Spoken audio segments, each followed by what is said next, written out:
Yes, yes, yes. It's the Raphael Dawkins with the Combat Radio. And what are we on? It's Boxing Talk with Rafi 250. So we've reached the 250 mark of the main show, on the channel. The channel is Boxing Talk with Rafi. No, it's Raphael Dawkins Combat Radio. The show is Boxing Talk with Rafi.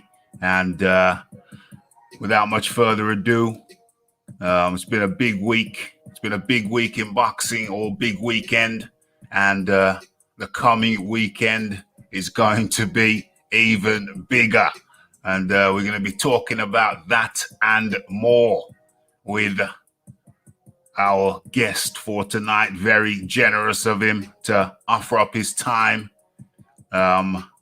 in fight week. Big fight at the weekend, but we'll talk about that later. But without much further ado, allow me to introduce to you none other than Xavier Miller. Xavier Miller, good to have you up in the building. Yes, indeed. Yes, Rafi. How are you, man? I'm okay. You know, it's nice and busy. We're still in the pandemic, just like last time we spoke. It was the pandemic era, and it don't seem like anything has changed. We're still in the mix. We're still in the grips. Still in the grips of the pandemic. Talk to me about that. Yeah, well, that's affected quite a few things. I mean, we're not gonna talk about the main fight of the weekend coming just yet. We're gonna save that till later. But your travel plans have been affected by the pandemic, has it not? I just have to say no because I'm just expecting the madness because this is the kind of year we're having in boxing. Well, just in the world in general. You can't predict anything too far ahead because, it's just everything just changes within, a split second. You have a fight date, then next minute, you're told, no, it's been delayed. And it's one of these things that we've just had to get used to. And I think everybody's handled it really well. So, yeah, it's boxing. Yeah, it's boxing. Having to adjust to the prevailing circumstances. Okay, so so where are we? So you're over in Gibraltar. You're over in Gibraltar now. Yeah, yeah. Obviously, ready fight to go. week.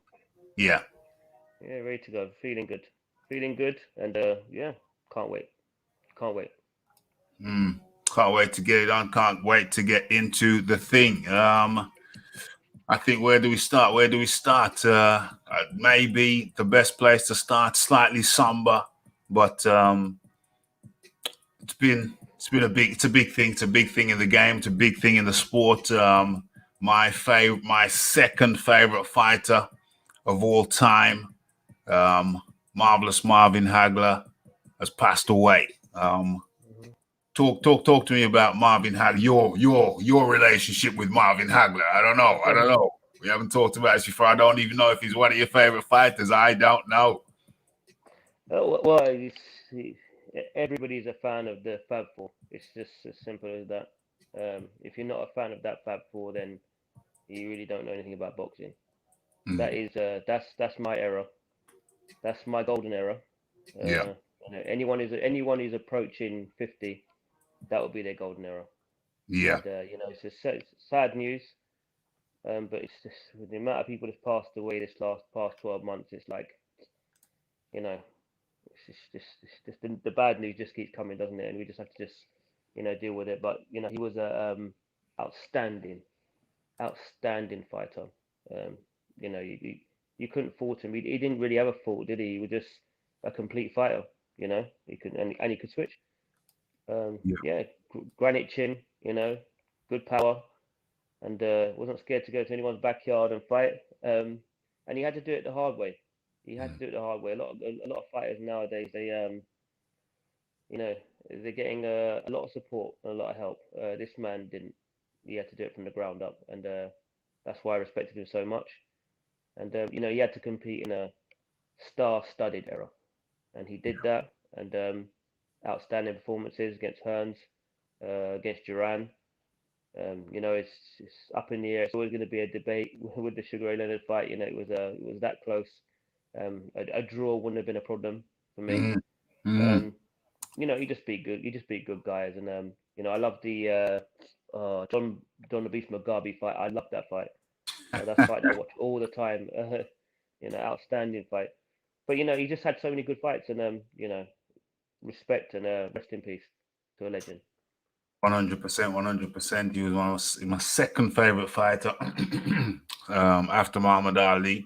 And all of those fights, when I was a little grasshopper, they were awesome. I felt privileged. I feel privileged to have witnessed his era. So you were jumping up and down when he stopped Hearns then? When he stopped Hearns, that was an awkward fight for me because I liked Hearns as well. So one of my favorites. A lot of them fights were troublesome to me because I liked Hearns, I liked Sugar Ray Leonard, I liked Marvin Hagler, but I didn't like the way Sugar Ray Leonard came in and at the end of his career.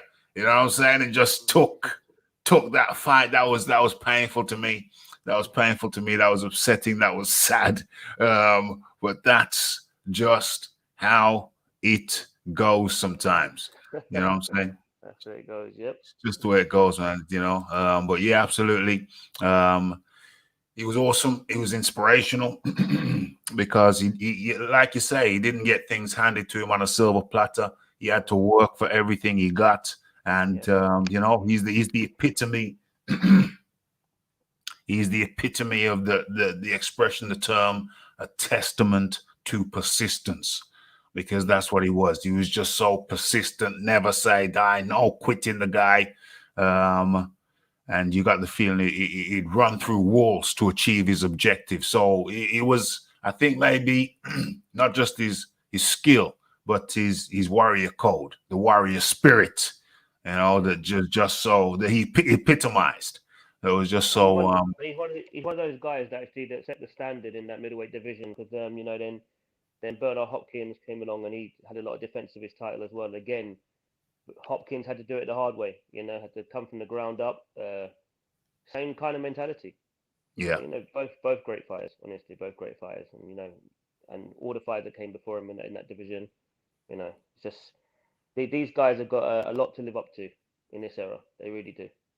Yeah, there's some big boots to fill. You know what I'm saying? Yeah. There are some big boots to fill out there. And let me just do a little check. Let me just do a little sound check with this thing. Make sure that it's coming over loud and clear. Yeah, I see it. Yes, Leighton Evelyn is in the building, so I know everything is going nice and smooth. Okay, that's great. Good to have you, Leighton. Okay, so let's get into it now. Sound is good. Let me just double check. Let me just do a quick double check. There it is. Let me just hear this. Let's get into it now. Sound is good. Yes. Okay, so we're going next. Yeah, let's talk about the weekend just gone. We had big result for Lawrence Okolie over here in the UK. Tell me a little bit about. Did you watch that fight? Did you watch it? I did. I was very, very pleased. He controlled range really well. And just kept looking to set up that right hand. I thought he was outstanding. His opponent didn't really offer much, to be honest with you. He was ultra cautious, very defensive. I thought maybe after a couple of rounds he might get going. But credit to Lawrence, he didn't allow him to do that. But he just seemed to lack ambition to me. And Lawrence just did a job on him, and I thought he was just amazing. And he's done it the British traditional route. Winning the titles, in the order that maybe some see that you should, and respect to him. Yeah. I was talking about this. Last night. Was I live last night? Yeah, I was live last night. We was talking about during the fight actually. We were talking about the progression. We was talking about progression. Not missing steps. You climb a ladder one rung at a time. It's not going for the Commonwealth and coming back for the local, then going for a world shuttle or intercontinental and coming back for the British. What about natural progressions? Is that not the logical way? I think that depends on who's backing you. If you've got the right kind of management, right kind of promoter, the right kind of stage, then obviously you can get those kind of fights. It's not like that for everybody. Some guys wait in line for God knows how long for an English title fight or a British title fight, and then something else will come up. A perfect example is one of my fighters, K Prosper, who won his English title a couple of years ago. He defended the belt, should have been in line for a British title shot at least 12 months ago. There was a fight that was delayed between Jimenez Brown and I can't remember the name of the opponent. But all of a sudden we got offered this European title fight, so we're going from English level to European title fight, and I couldn't be happier. So it just depends, who's moving the pieces. If you get that backing from early in your career, you're good to go. So everything has to fall into place. Everyone's journey is individual, is different. Yeah. So sometimes you can't go conventional. You play the cards which you dealt, ultimately. Yes. Yeah, definitely. Yes. Okay. So good evening, good morning, good afternoon, good night, whatever, wherever you may be. Okay. So we got in here Mr. Raphael Dawkins, it's the Combat Radio, and we have with us today Xavier Miller, boxing coach, trainer, to just reel off some of your fighters, Xavier, and tell us what they're doing. Yeah, current stable. I've got a couple of super featherweights. Dennis the Menace were home. Super Yusuf Kamari. I've got super lightweight K Prosper. Another super lightweight Yasser Alguina. Light middleweight Julio Chavez. Super middleweight Adrian Redmond. I've just got a good stable, and obviously heavyweight. Dillian Whyte. So I've got really good stable, and I've got good fighters coming up through the amateurs. One in particular is Plamidi Miantiolo, who won a development national championship at 52 kg. But about 3 years ago now, he's turning pro. Really excited about him, and that's as much as I love working with well-known fighters everyone's heard of. For me, building fighters has always been what I want to be remembered for. Especially building guys from through the amateurs, turning pro, and for them to win any sort of title, it means a lot to me. That means a lot to me. So yeah, that's my current stable at the moment. I've also got an inactive fighter, Kian Tech Thomas. His last fight was on the George Groves Carcox undercard, which I think was 2017. He's had a few issues, but he should be out hopefully later in the year. And the fighter that I built from scratch, Shaquille Showtime Johnson. In the amateurs he was a welterweight. When he turned pro 2017, had a bad injury, and he hasn't had a chance to make his pro debut yet. But he's in training now, and I can see him having his pro debut before the end of the year. So that's basically my stable at the moment. Excellent. Oh, and yeah, I've recently acquired John Harding Jr. as well. He's part of Team Whyte. He's a middleweight. He just fought for the English title. He fought Linus Udofia on a fight camp card. Was unsuccessful, but he should be out hopefully later in the year as well. But yeah, that's my camp at the moment. That's the current stable. So who you got besides Dillian? We're going to talk about Dillian. We'll get into that later. Who have you got fighting next? Super Yusuf Kamari is fighting Kane Baker. He'll be opening the show this Saturday. It'll be the first fight. And then About 3 weeks later, I got K Prosper on another headlining another matchroom card in Spain, and he'll be fighting Sandor Martin for the European title. Okay. So things busy over there at Team IQ. Heating up. Things are heating up, that's for sure. Okay, that's excellent. That's fantastic. Okay, so what's going on here? We've got a few people up in the building. Good to see you all. What's this here? Okay, we got a Dillian question. We'll come to those later. Come to those on the tail end. What we got here? Akoli has such a long reach. He will be a problem for anyone he faces, says Wexford DJ. I agree. Yeah, definitely. Might even meet Wilder in the bridgerweight one day. We never know. Okay, so what's going on here? Raph looks like he's on the Death Star. What is that? Is that a spaceship? You know what? That's true. You do, though. The Death Star. And I'm a massive Star Wars fan, so yeah, I see that. I see it. Okay, I'll take that. It's a good thing. I'm a Matrix fan myself.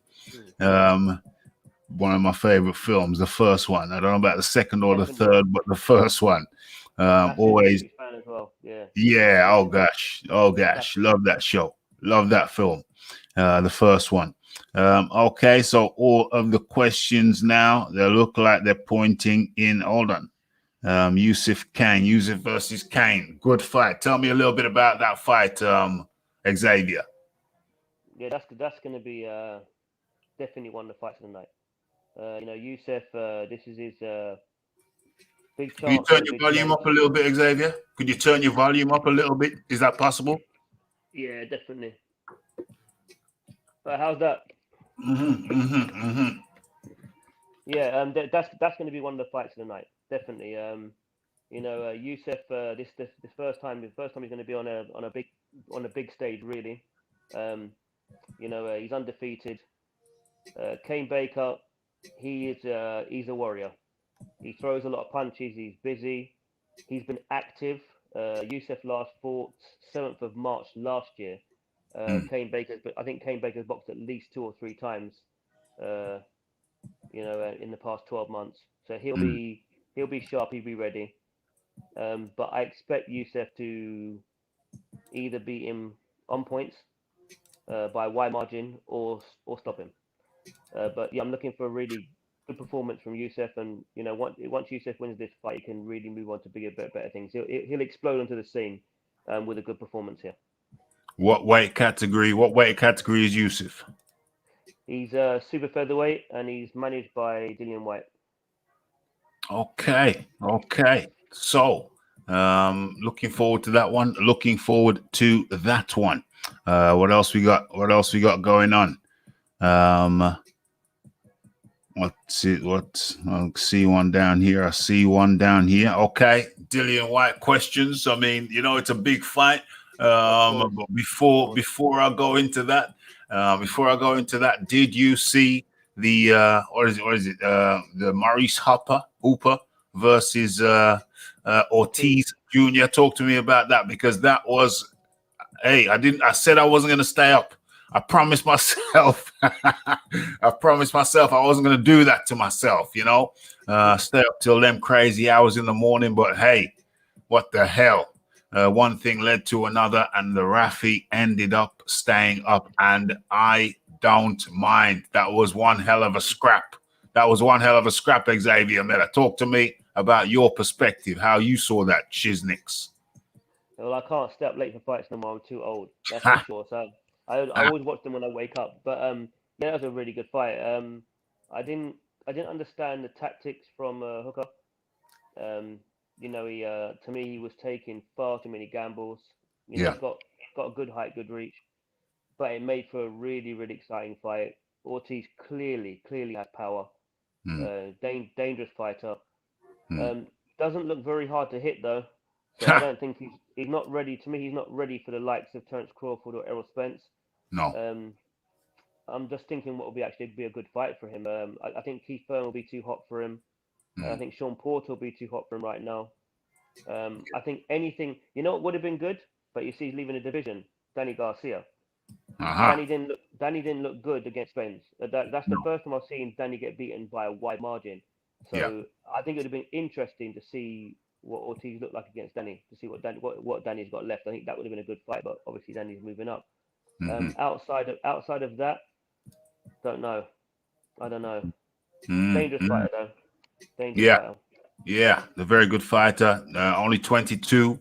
So that's definitely, he's definitely one to look out for. I was enthused. I was excited.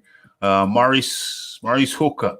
Like you say, I don't understand the there's a lot I don't understand. I don't understand why he doesn't use his advantages. Use that. But there's quite a few. I mean, a lot of times I watch it. I like Robert Easter, but again, I don't really see him using his advantages enough. Obviously, rest in peace, Diego Corrales is another one. Long limbs, didn't use his height. Paul Williams, another one. Some of these guys just don't use their advantages. But again, you have to listen to these fights carefully because forgotten Terence Crawford's trainer's name now. Not Bomac, is it? Bomac. Bomac. Yeah, Bomac. Yeah, he was giving the right instructions. He kept saying, "Don't sit on the ropes." You turn him. But some of these guys, once they get into a tear up, it's a tear up, and that's just the way it goes. But he showed a lot of heart because I think he's coming up to that weight, right? That's not his natural weight, is it? No. Yeah, and he's standing there banging with him. So yeah, you know what? Again, made for a great fight. It's a shame that it ended the way it did, where he got an injury and he had to go on a knee. Yeah. That always leaves a bad taste, when fights end like that. Yeah. But it was outstanding fight, really good fight. Outstanding fight. Definitely, I didn't mind staying up. Okay. So we've held it off for as long as possible. People want to talk about it. It's the fight. It's an important fight. It's a very important fight in the heavyweight picture. And so I can't delay anymore. People want to talk about it. Let's talk about it. Okay. And let's go with the people. Will Dillian knock out Wilder? And should he give Wilder a shot at his belt if he wins? That's from Leighton Evelyn. Even just out of respect, I can't really talk about another boxer because Povetkin deserves all the respect in the world. Yeah. I can't look past Povetkin. I have to focus and concentrate on Povetkin. It's going to be a great fight. Yes. After Saturday when I tune in Raphael again, asking that question, I'll answer that question. I promise you. I definitely want to talk to Xavier as soon as possible after the fight, and we definitely try and make that happen, Xavier. We will make it happen. 100. Oh yeah, I covered that one already. I think Dillian's got Leighton Evelyn. I think Dillian's got the hardest body shots in the division. Will he start using them? I think he's always used them. That's why he's called the body snatcher. He's always worked the body well, and it's part of his game. And yeah, definitely 100%. I think Dillian's the best. Dillian's the best body puncher in the heavyweight division. Yeah. I tell you what, Lawrence Okoli had a couple of nice body shots in that fight as well, didn't he? Yes. Hey. He turned in some nice body shots. I was highly enthused. Okay, so this is another one, interesting one from Leighton Evelyn, keeping them coming. Will Dillian protest against WBC for the title shot if he gets his belt back? Honestly, who knows what's happening behind closed doors? I play my role, play my position. I'm a boxing coach. I'm a teacher. I focus on coaching Dillian. I don't have those kind of conversations. I'm focused on improving Dillian as a fighter. I want him to be, a more rounded athlete. So I don't know what goes on behind the scenes. I don't ask no questions. I just get told, right, we're fighting this person. That's it. Boom. Boom, boom. Nice work, Xavier and guys. Yes, thank you very much, Thank you. Pigeon. Yeah, absolutely. Good evening, my lord. Pardon the tardiness, but I had a terrible trip on the ferry from the Isles of Man. Okay, Iron Kong up in the building. Good to have you. What we got here? What we got here? Okay, Iron Kong asks. What has been the biggest improvement you've seen in Dillian since you've been working with him? Good question. I can't pick one thing, to be honest with you. I just think that he's got better at everything. Mm-hmm. Yeah, I think he's got better at everything, and that's my job, is to make sure he becomes a better fighter. So yeah, I'm very pleased where he is, in his in terms of his development. Very pleased. Yeah. And a very good one. Very nice, interesting question again from Leighton Evelyn. Who would be easier fight for Dillian, Fury or Joshua? Both very difficult fights. Very Mm. difficult fights. But two fights, 100% Dillian will win. But both good fights for different reasons. They're two completely different fighters. But yeah, Dillian's a good fight for anybody, and we're gunning for everybody.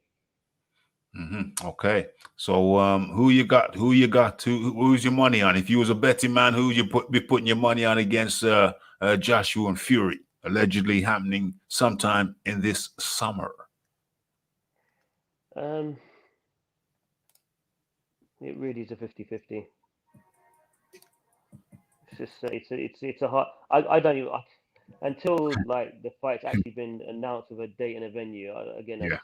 There's just been so much talk about this fight going back and forth, and then this has been signed, but no date, and I can't take any of it seriously until I see official like press conference or something, and even then, it might not be sold. So I'll just wait and see what happens. Wait and see what happens for real. There's been a lot of false starts, stops and starts. We just don't know what the hell is going on until it actually happens. So we're gonna have to wait until it happens. Me personally, I'm not really asking Xavier too many questions about training camp and technique being employed and etc. etc. I mean, I think those questions are for after the fight. So 100%. I'm not really this is not Rafi going in depth about Camp Dillian. It's not at all. It's really about you asking your questions. My questions, really, I will defer until after the fight. Then we'll go into training camp. Then we'll go into techniques. Then we'll go 100%. Into tactics. You know what I'm saying? So this really is just a reminder. It's just a hey, and an opportunity for you guys to get your questions in. My questions come after the fight, so get them in. You'll be one of the first people I speak to after the fight, right? Hey, always appreciated. Always very, very, very much appreciated. Okay, so it's you guys. It's your questions. It's your questions. Okay, it's be going anywhere. Any questions anywhere. Maurice really went for it. Ortiz just outpunched him. I loved it. Yeah, I got great fight, man. Good fight. Great fight. Ortiz defense looks very shaky. I agree with you 100%. It does. Yeah, it does. It does. Very offensive, but it's got work to do. I was impressed by Maurice for his first 147 fight.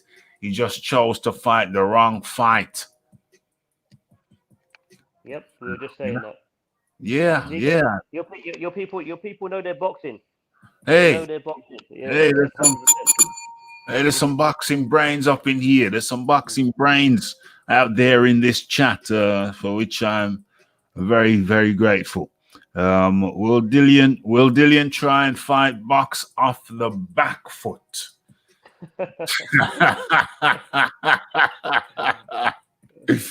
You see, let me talk to the people. It's very awkward.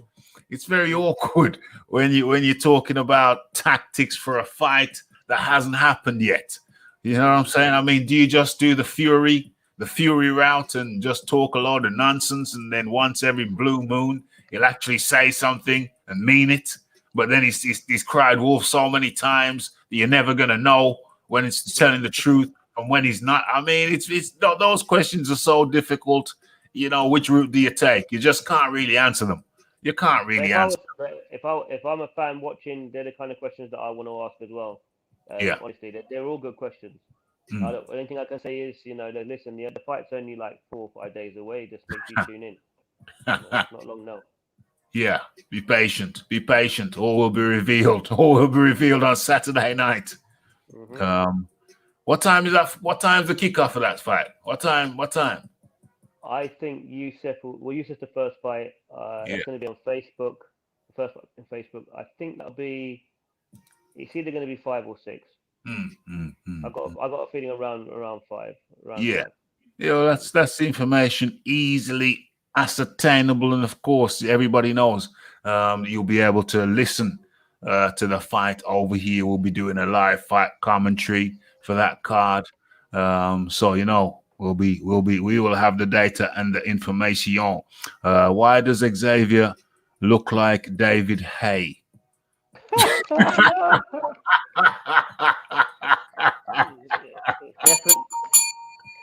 Definitely not, man. It must be the lighting. I don't know. I've never heard that one before. It's the lighting. It's the lighting. That's the first time I've heard that one. Definitely not. Does Xavier Miller think Whyte got caught due to the lack of concentration or more fatigue? Like Dillian said, he just switched off for a second. That was it. That was enough. Yeah. Yeah.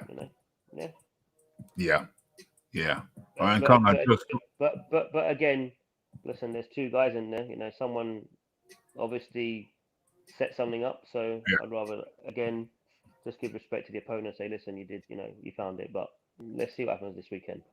Let's see what happens. Let's see what happens this weekend. Let's see. Let's see what's gonna happen. Okay, I just did that one. Okay. How do you stop Dillian being too aggressive and make him calm down? Calm down. Why would you want him to do that? This is the reason why you tune in to watch him in the first place. Yeah. He's had some great fights, and listen, the guys that we talk about that we remember because they gave us great fights. Yeah. Everyone approaches fights differently. Every boxer is, everyone's style is different.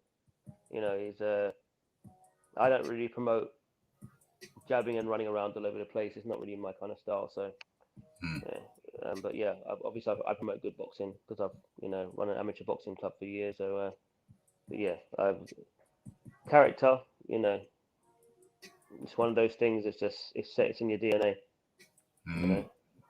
You want that aggression. It's the heavyweights. Yeah, got to have it. Xavier, what's been your proudest moment to date as a trainer? I think my proudest moments have been the fact that I built guys for the amateurs and they turned pro with me. It's quite rare these days. Normally, when guys have had a decent amateur career, they normally go on to find a professional boxing coach and start their journey with them. I sat down with all my guys from 2010. Some joined me 2010, some 2012, 2013. I told them exactly when I was going to turn pro, and the plan was for us to turn pro together, and that's what we did. And I'd say 95% of them are unbeaten, and they're all doing really, and they're doing really well. So that's what I wanted to always do, was build fighters. That's what makes me proud. Me and Nick, the other head coach, the fact that we built our own club from scratch and built our own fighters. Right. There's a lot of good trainers out there, but if you dig deep, you'll find that they didn't build anybody. They didn't build anyone from scratch. So not to say not good coaches, because good professional coach is a good professional coach. You're supposed to move from the amateurs to the professionals and find a good professional coach. And some guys, coaches are more comfortable being pro coaches. Mm. It's just that a lot of them haven't, they didn't actually build a fighter from the very beginning. And Uh-huh. I like the idea of that. I love that Manny Stewart built Thomas Hearns. Mm. That means a hell of a lot. And like I say, everyone's journey is different. But if I regardless of what title my guys go on to win, it could be Southern Area, it could be English, could be European, world, whatever. Yeah. If they've come from my gym from the amateurs, that to me that carries great value. Mm. Mm. Mm. Yes. Yes. Yes. And let's get into talking about your training situation. You've had a new addition to the coaching staff Yeah, um, in the form of a former Lennox Lewis uh, yeah, trainer. How's hmm that going? How's that working out? really good, really Mm, good. I mean, it's what I wanted from the beginning. yeah, A lot, it's quite hard to explain to people because once something gets put out there, people grab their own ideas and start running with it and just don't understand, where it's coming from. yeah, I run my own gym with my own coaches. yeah. We built a setup and a team at my gym. Um, Dillian lives in Portugal. Mm, I come out here to train Dillian. I don't have my team with me. They all either have to run the gym or they work, so they weren't able to come out here and just give up everything and do what I did. So mm. I've had to build a team out here going Right. forward for Dillian's career. You Yeah. know, um, and that's what we've done. And Harold's a great addition. And Mm, everything feels complete now. It's good to in my gym I've got two of my old coaches, mm. and they always come in and around the gym and just keep an eye on what's going on. And they're older than me. I'm nearly 50, but they're in their 60s, Right. 65. So they've been there before I have, and it's good to sometimes have these old heads around the gym. Sometimes they're not even necessarily involved in the actual training of a fighter, or being involved in training camps or being in the corner, Mm, but they're just around. And yeah. it's always good to sit down and say, have a look at this or have a look at that. And Mm, I've come up in that environment, so that's the environment that I like, mm, that I'm comfortable with. mm. Always had a lot of respect for my elders. I've always Yeah. had respect for people that come before me. Yeah. And Harold's had a lot of experience. He's got a lot of world championship experience, Mm, and he's a former world title challenger himself. He's a good professional. yeah. So it's funny, we haven't been around each other that long, but we've clicked instantly. Um, you know, we've got the same sort of ethos and belief. So yeah, it's been easy. Yeah, exactly. Harold Knight, Hmm seen there. He used to work with Lennox Lewis, and hmm yeah, I'm excited that because you spoke about it before, wanting to have a good team, coaching team. That's how you like to Yeah, work. Yeah, absolutely. 100%. Okay, so let's go into the chat. If you're enjoying the show, if you're enjoying the show, please feel free to hit that like button, hit that subscribe button, hit that share button. Okay, so other people can get in on it too. Okay, so um, okay, that's a funny one by Jakov Gospic. Um, okay, so AOBZ up in the building asks Xavier, who are Xavier's favorite fighters, past and present? That's a good one. That's an easy one. Past Evander Holyfield, uh, Thomas Hearns. Mm, Uh, they're my two favorite. But hmm I like loads of fighters. I like Sugar Ray Robinson. I like Ivan Robinson. Like Gatti. mm, Like Zera Rahim. He beat Eric Morales. Barrera is probably my favorite Mexican fighter of all time. mm. Um, Ike Abeabuchi. I think he was Yeah, taking over the heavyweight division. He's one of my yeah, favorites. yeah. Um, Yeah, and with the current, currently, I'd say my favorite, mm, the one I like to watch at the moment is Terence Crawford. Yeah, yeah.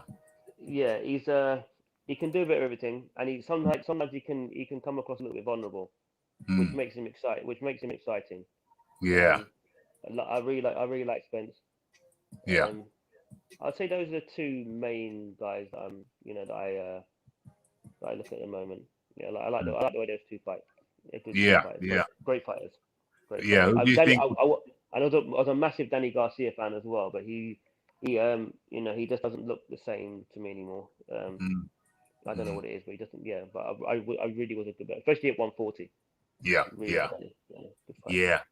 yeah. What was I going to say? What was I going to say?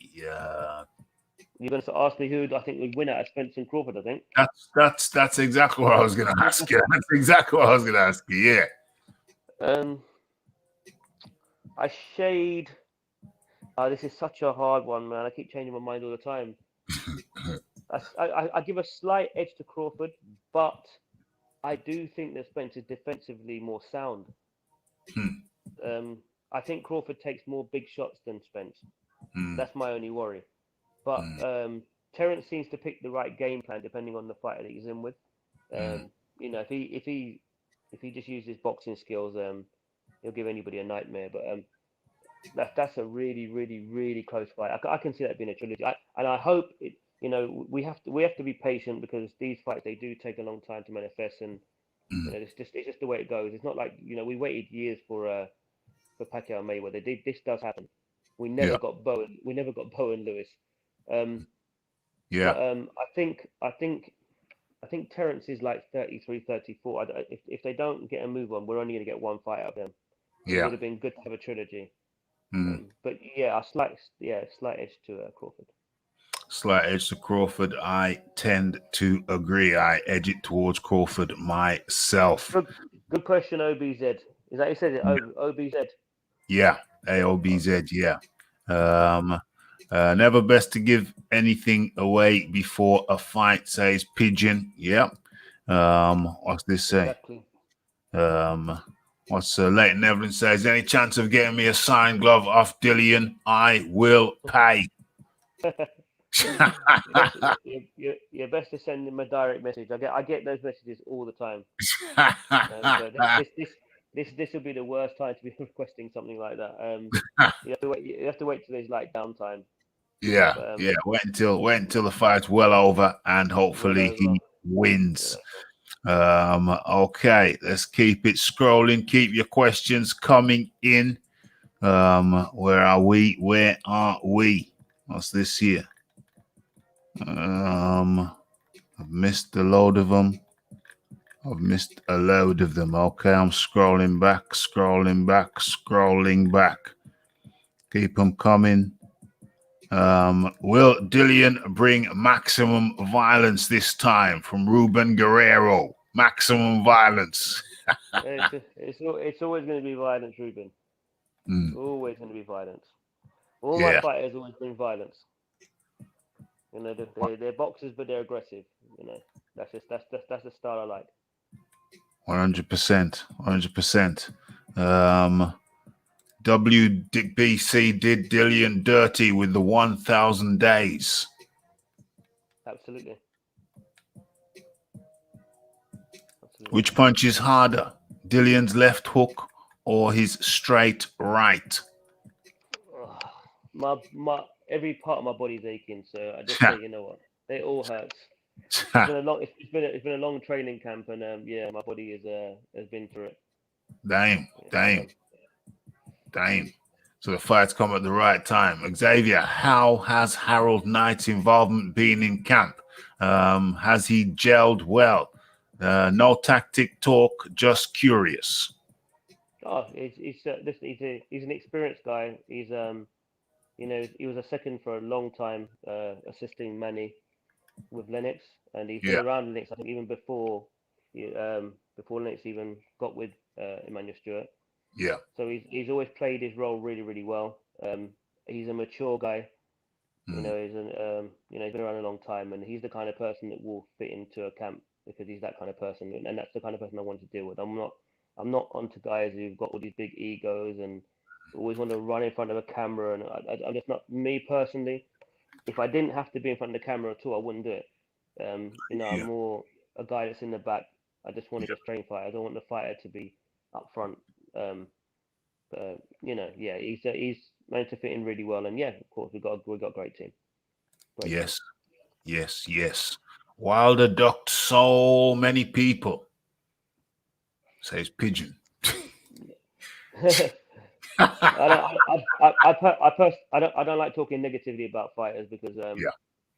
to be honest with you, this is a very, very, very hard sport, and these guys they risk a lot, and Yeah. it's easy to say a lot of things Mm. when you're not the one that's having to get into the ring and fight. So You're the one that's why I taking don't. the risks. No, that's why I don't like talking negatively about fighters and just in general. To be honest with you, it's just not I hear it's you. just never been my thing. I hear you. But that being said, I gotta ask you about all the excuses that we heard from Deontay Wilder. All the 101 excuses. My costume was too heavy. It was okay, but when they put the batteries in, took us over the weight limit. It exceeded the weight limit. My trainer spiked my drink. He had an egg weight in his glove. The referee was drunk.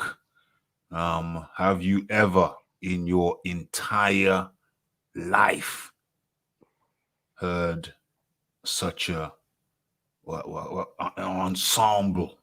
ensemble of excuses after a fighter lost a fight? I know. Listen, nobody likes to lose. Nobody No. likes to lose, and nobody likes to lose their O. But have you? What do you make of all of that? What I make of it is this.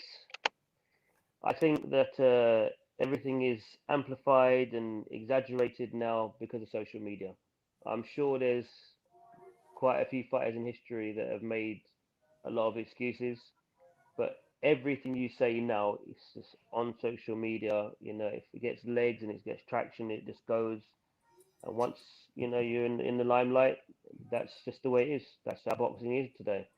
Um, but a lot of things that used to be said, and it just couldn't get the traction that it's getting now because we just didn't have that many those platforms weren't available at those times. Hmm. But yeah, it's disappointing.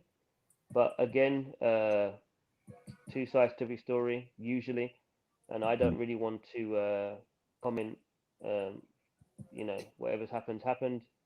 Just Hmm. if you feel that you're wrong, then get back in the ring and right the wrongs. That's all you can do. You can't take it back. You can just go forward. 100% get back in there and right the wrong.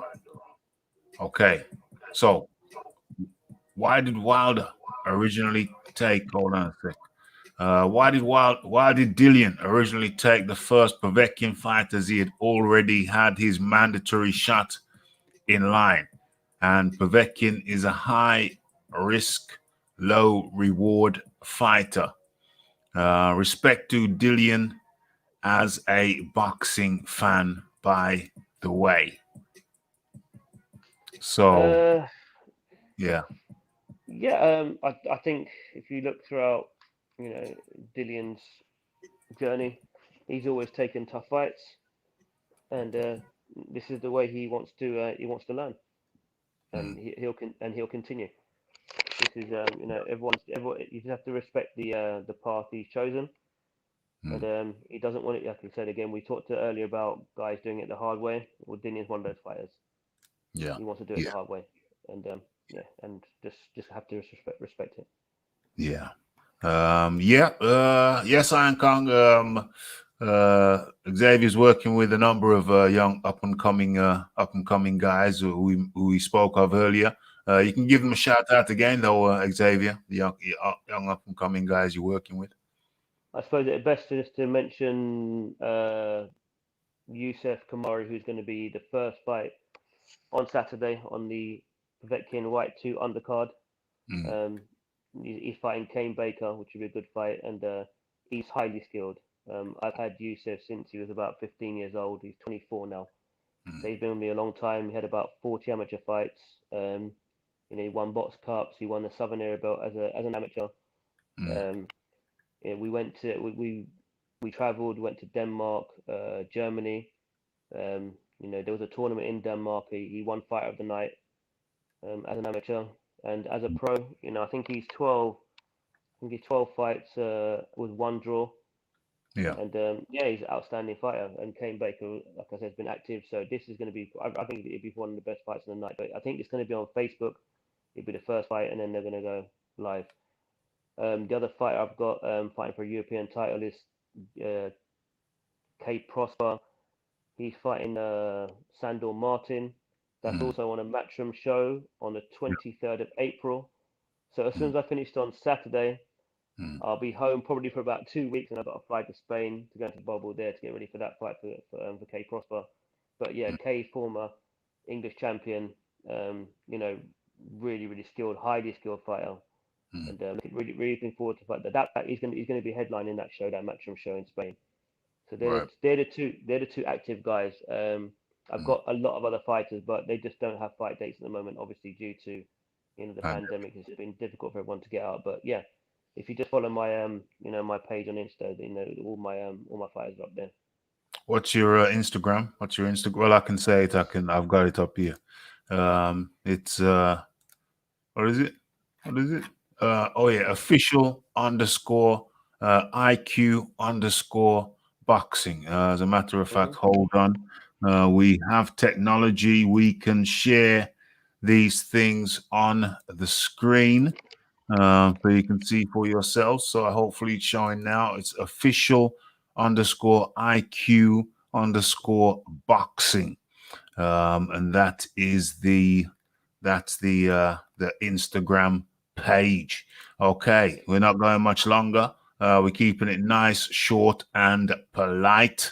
We got lots to talk about either later on in the week. So I've got loads of obviously media obligations. So 100. But and then obviously the day after the fight, Rafi, definitely, one of the first guys I'll speak to will be you. 100%. That is much appreciated. We're gonna go through a couple more questions, a few more questions, bring us up to the hour. And what we got here.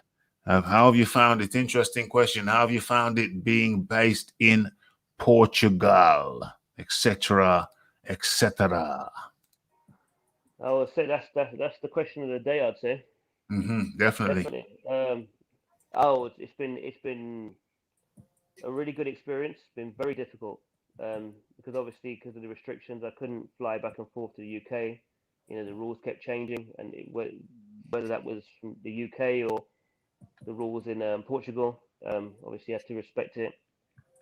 But it was difficult. I haven't seen my family for a long time. I came out the second week in March last year. So I've actually been out. I've been in Portugal for a year. Wow. And I've been home in total maybe 12, 13 days, and that's it. Wow. So I've had to sacrifice everything to make sure Dillian's right, and it's been good. We've had time to really to gel and get a good understanding of each other, and it's been a great experience. It's been a great experience. That's a lot of commitment, and that's what it takes, commitment. Xavier, have you ever heard of my old coach Ronnie Rush? What gym is he from? Well, Leighton lives in Wales, so I would imagine somebody. Okay, I doubt it then. I mean, I ran an amateur club for years, but it's London based, so I'm very rarely. I mean, we traveled a lot, but it's most of the London clubs that I know, or just out of London. 100%. Great interview. Nice one, Raph and Xavier. Okay, folks. Okay, Xavier has been kind enough to spend some time over here with us pre-fight. It's very, very.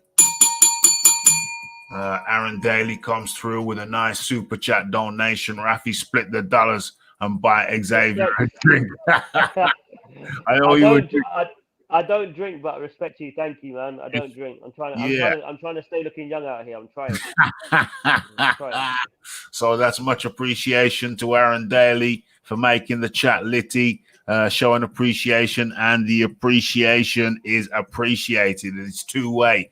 Xavier Miller has been kind enough to take time out of his hectic time pre-fight. We know that the Dillian Whyte versus Alexander Povetkin fight is coming up on Saturday. Obviously, we're covering that over here on the Raphael Dawkins Combat Radio. Obviously, we're hoping that Dillian can bring it home and then get back 100%. In the mix. Get back in the mix right at the top of the thing. Flying the flags, and Xavier. You need 2 victories that day. Obviously, Yusuf will be opening.